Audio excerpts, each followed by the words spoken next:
வணக்கம். இன்றைய முக்கிய செய்திகள். புதுச்சேரியில் புவன்கரை வீதியில் ஜான்குமார் அறக்கட்டளை சார்பாக முதலியார்பேட்டை தொகுதியில் ஃபெஞ்சல் புயல் மழையால் பாதிக்கப்பட்டவர்களுக்கு நிவாரணம் வழங்கும் நிகழ்ச்சி நடைபெற்றது. இதில் துவக்க நிகழ்ச்சியில் Johnkumar MLA, Richard Johnkumar MLA, Velrampet Kumar உட்பட பலர் கலந்து கொண்டார்கள். மக்கள் நிவாரணப் பொருட்களை வாங்கி சென்றனர்.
புதுச்சேரியை அடுத்துள்ள பஞ்சவடியில் பஞ்சமுக ஆஞ்சநேயர் கோவில் உள்ளது.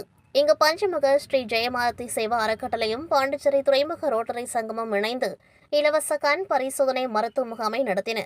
கோவிலுக்கு வரும் பக்தர்களுக்கும் சுற்றுப்பகுதி கிராமத்து மக்களுக்காக நடத்தப்பட்ட இலவச கண் பரிசோதனை மருத்துவ முகாமை கோவில் அறக்கட்டளை தலைவர் கோதண்டராமன் துவக்கி வைத்தார். பஞ்சவடி பஞ்சமுக ஸ்ரீ ஆஞ்சநேய சுவாமி கோவில் மருத்துவமனை வளாகத்தில் நடைபெற்றது. இம்முகாமில் புதுச்சேரியை சார்ந்த பிரபல கண் அறுவை சிகிச்சை மருத்துவ நிபுணர்கள் அமலராஜ் மற்றும் சுகந்தி பிரபாகர் குழுவினர் கலந்து கொண்டு இலவச கண் பரிசோதனை செய்தனர். நமது நாட்டில் 60% பார்வை இழப்பு கண் புரைநோயால் ஏற்படுகின்றது. இதனால் நகரத்தைப் போல கிராமத்து மக்களும் அடிக்கடி கண் பரிசோதனை செய்து கொள்ள வேண்டும் என்றும், சர்க்கரை நோயாளிகள் ஆண்டிற்கு ஒருமுறை கண் பரிசோதனை செய்வது அவசியம் என்றும் கண் மருத்துவர்கள் தெரிவித்தனர். பரிசோதனைக்கு பின் கண் நோய் உள்ளவர்களுக்கு தகுந்த சிகிச்சை மற்றும் மருந்துகள் யாவும் இலவசமாக வழங்கப்பட்டன. கிட்ட பார்வை, தூர பார்வை, வெள்ளெழுத்து போன்ற பார்வை குறைபாடுகள் இருந்தால் தகுந்த பரிசோதனைகள் செய்யப்பட்டு கண்ணாடி தேவைப்பட்டால் இலவசமாக வழங்கப்பட்டது. தேவையானவர்களுக்கு அறுவை சிகிச்சை வழங்கவும் ஏற்பாடு செய்யப்பட்டது. வங்கக்கடலில் உருவாகியுள்ள குறைந்த காற்றழுத்த தாழ்வு நிலை காரணமாக புதுச்சேரி கடல் நேற்று காலை முதல் சீற்றமாக காணப்பட்டது. இதன் காரணமாக பொதுமக்கள் மற்றும் சுற்றுலா பயணிகள் கடலில் இறங்க வேண்டாம் என்று போலீசார் எச்சரித்தனர். மேலும் கடற்கரை பகுதியில் ரோந்து சென்ற போலீசார் கடலில் குளித்தவர்களை எச்சரிக்கை செய்து வெளியேற்றி வந்தனர். இந்நிலையில் போலீசாரின் எச்சரிக்கையும் மீறி புதுச்சேரிக்கு சுற்றுலா வந்த ஆந்திராவை சேர்ந்த கல்லூரி மாணவர்கள் 5 பேர் நேற்றைய மதியம் கடலில் இறங்கி குளித்தனர். இவர்களில் வினீத் ரெட்டி என்ற மாணவன் அலையில் சிக்கி மாயமானார். இதுகுறித்து அவரது நண்பர்கள் கொடுத்த தகவலின்படி கடலோர காவல் படையினர் மற்றும் மீனவர்கள் அலையில் சிக்கி மாயமான மாணவரை தேடி வந்தனர். இந்நிலையில் மாணவனின் உடல் புதுச்சேரி ராக் பீச் பழைய துறைமுகம் அருகே கரை ஒதுங்கியது. இதனை கண்ட அருகில் இருந்தவர்கள் காவல்துறைக்கு தகவல் தெரிவித்ததை அடுத்து உதயஞ்சாலை காவல்துறையினர் மற்றும் தீயணைப்புத் துறையினர் உடலை மீட்டு பிரேத பரிசோதனைக்காக கதிர்காமம் அரசு மருத்துவமனைக்கு அனுப்பி வைத்தனர். புதுச்சேரிக்கு சுற்றுலா வந்து கடலில் குளித்த ஆந்திராவை சேர்ந்த கல்லூரி மாணவன் கடலில் மூழ்கி பரிதாபமாக உயிரிழந்த சம்பவம் சோகத்தை ஏற்படுத்தியுள்ளது.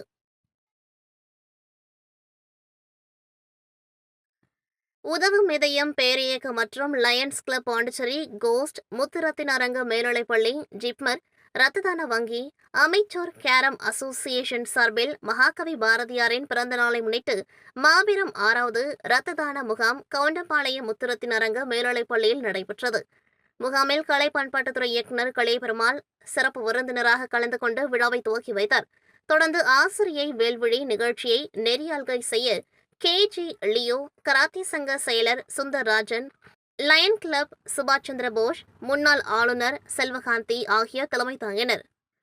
தொடர்ந்து தொழிலதிபர் ராஜகோபால், லயன் கிளப் மாவட்ட தலைவர் குப்பன், சமூக சேவகி பிரியா ஆகியோர் முன்னிலை வகித்தனர். பாலகிருஷ்ணன், மோகன்ராஜ், வரதராஜா, லாரன்ஸ், கண்ணன், இருதயநாதன், விஜய், ஆனந்த், ஆரோக்கியதாஸ், பெருமாள் ஆகியோர் கலந்து கொண்டார்கள்.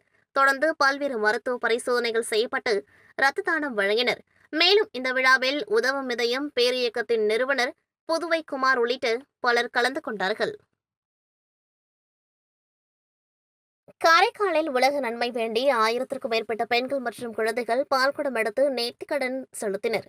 புதுச்சேரி மாநிலம் காரைக்கால் அடுத்த காரைக்கால் மேடு மீனவ கிராமத்தில் ஆண்டுதோறும் மார்கழி மாதத்தில் உலக நன்மை வேண்டி ரேணுகாதேவி அம்மனுக்கு பால்குடம் எடுக்கும் திருவிழா நடைபெறுவது வழக்கம். இந்த ஆண்டு பால்குட திருவிழாவில் 1000க்கும் மேற்பட்ட மீனவ பெண்கள் மற்றும் குழந்தைகள் பால்குடம் எடுத்து நேர்த்திக்கடன் செலுத்தினர். விநாயகர் கோவிலில் இருந்து புறப்பட்ட பால்குடம் ஊர்வலம் மீனவ கிராமத்தின் முக்கிய வீதிகள் வழியாக காரைக்கால் மேடு கிராமத்தில் அமைந்துள்ள ஸ்ரீ ரேணுகாதேவி அம்மன் கோவில் வந்தடைந்து தொடர்ந்து அம்மனுக்கு பாலபிஷேகம் நடைபெற்றது. தொடர்ந்து மகா தீப ஆராதனை காண்பிக்கப்பட்டது. அதனைத் தொடர்ந்து மீனவர்களை காக்கும் கடல் அன்னைக்கு கடலில் பால் ஊற்றி கடல் அன்னையை வழிபட்டனர்.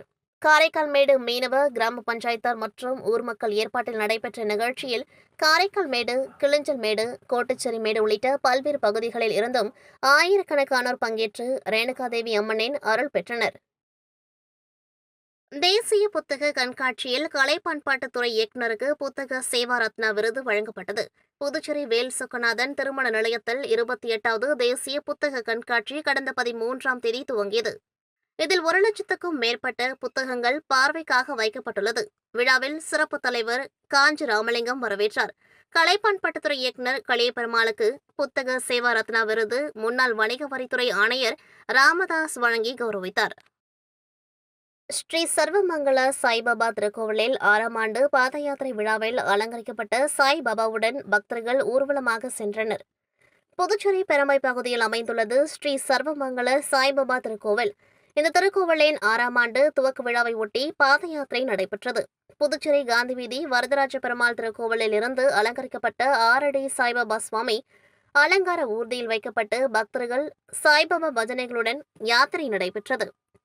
சாய்பாபா பாத யாத்திரையானது காந்தி வீதி, நேரு வீதி, காமராஜர் சாலை, வழுதாவூர் சாலை வழியாக பெரம்பை பகுதியில் உள்ள கோவிலை வந்தடைந்தது. தொடர்ந்து மகா தீப ஆராதனை காண்பிக்கப்பட்டது. இதில் பக்தர்கள் பலரும் கலந்து கொண்டார்கள். புதுச்சேரி பாரதி வீதியில் அமைந்துள்ள ஸ்ரீ காமாட்சியம்மன் தேவஸ்தானத்தில் 48ஆம் ஆண்டாக ஸ்ரீ ஐயப்பன் சுவாமிக்கு திருவிளக்கு பூஜை நடைபெற்றது. இதற்காக கேரளாவில் உள்ள ஐயப்பன் ஆலய சன்னதி போல் கோவில் அலங்கரித்து அதில் ஐயப்ப சுவாமி வைக்கப்பட்டு சிறப்பு பூஜைகள் நடைபெற்றது. தொடர்ந்து திருவிளக்கு பூஜை நடைபெற்றது. பின்னர் ஐயப்பன் சுவாமிக்கு மகா தீப ஆராதனை காண்பிக்கப்பட்டது. இதில் திரளான ஐயப்ப பக்தர்கள் குடும்பத்துடன் கலந்து கொண்டு ஐயப்ப சுவாமி பாடல்களை பாடி சுவாமி தரிசனம் செய்தனர்.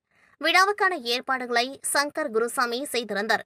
இறுதியாக அனைவருக்கும் பிரசாதம் வழங்கப்பட்டது. தொடர்ந்து அனைவருக்கும் அறுசுவை விருந்து பரிமாறப்பட்டது. இத்துடன் செய்திகள் நிறைவடைகின்றது. நன்றி, வணக்கம்.